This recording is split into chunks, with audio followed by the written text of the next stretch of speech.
Hi, I'm Brian, and I'm going to walk you through our music management and event planning tool, which will help you plan your event. One thing to note, it's important that you have a smartphone to be able to access the app. I'm going to be showing it to you on an iPhone, but it will also work if you have an Android device.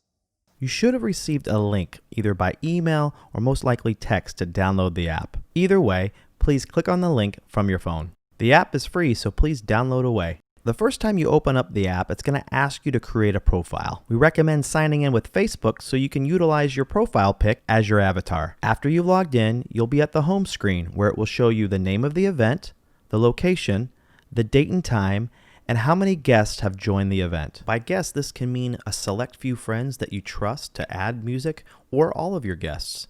They'll be able to add song requests for general sections like cocktail hour, dinner, or the open dancing segments. You don't have to use this feature, but there are benefits which I will explain shortly. The app has two tabs, Details and Music.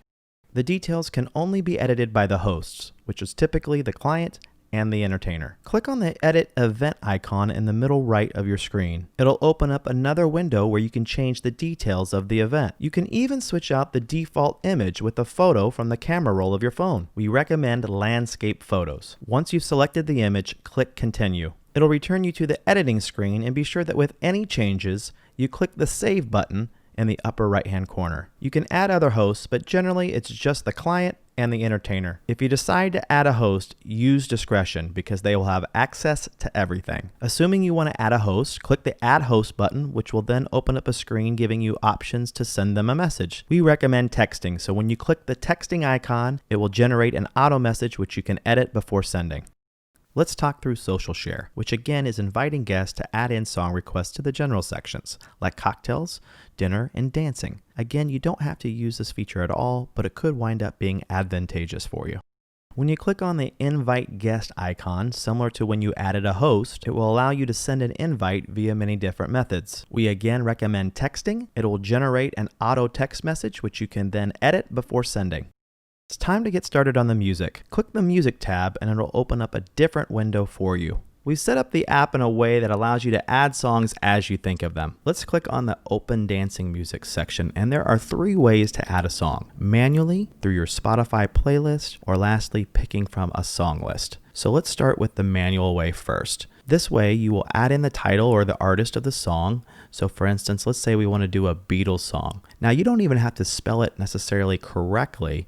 It'll pull up the most relevant song within YouTube's search engine. So that's the manual way. Let's talk about importing a Spotify playlist. If you've already created a playlist on Spotify of songs that you want to use for a specific section, in this case, we're in the open dancing segment. Let's click on Import Spotify Playlist, and it will open up a window for you to log into your Spotify account. Log in with your credentials, and then pick the Spotify playlist that you want, and then it will begin the process of importing that playlist into that specific section. As you know, on YouTube, sometimes the songs can be titled pretty randomly. Also, due to the fact that certain songs are only available on Spotify, we do recommend you opening up your Spotify app at some point to ensure that all of the songs from your playlist did in fact import over. We do have a 99.9% accuracy rate in importing from Spotify, but because this is a private event, more than likely, always best to double check. So the third way is to utilize the suggested playlist. Let's say music isn't your thing and you need some help. Go through the different genres or categories and you can find songs to add to your event through that particular method.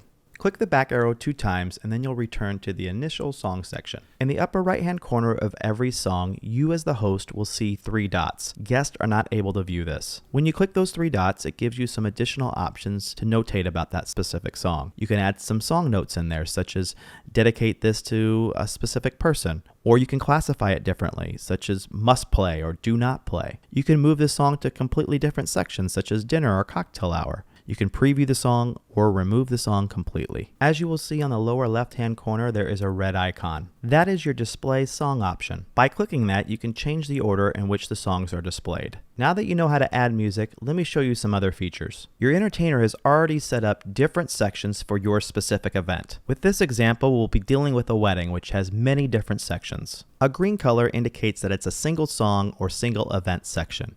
A blue color means that you can add multiple songs to that particular section. you'll be able to tell which sections your entertainer has predetermined are host only, meaning only you as the host can see, and which ones are public, which means that your guests can see and add songs to by looking to the right-hand side of each section. It's notated there. Let's say there's a section that you want to change from host only to public, or vice versa, public to host only. For instance, let's look at the cocktail hour. That currently says public. So we're going to change that to host only by clicking the edit button on the upper left-hand side of the screen. It will then open up a toolbar column allowing us to edit any event section we want. So if we click on that icon next to cocktail hour, we can change not only the name of the section, but hit the button that allows us to go from public to private. Once we do that and click save, then click done, as you look back in the section, it will now say host only, meaning only the host can see songs in that section. Let me show you 3 more features while we're on this screen. The first of which is the reorder button. You'll see that on the upper right-hand corner of your screen. If you hit that button, a column will appear with 3 lines on the right-hand side of your screen. Simply grab the section by those 3 lines. So let's say, for instance, we wanted to move the cake cut before dancing starts right after dinner.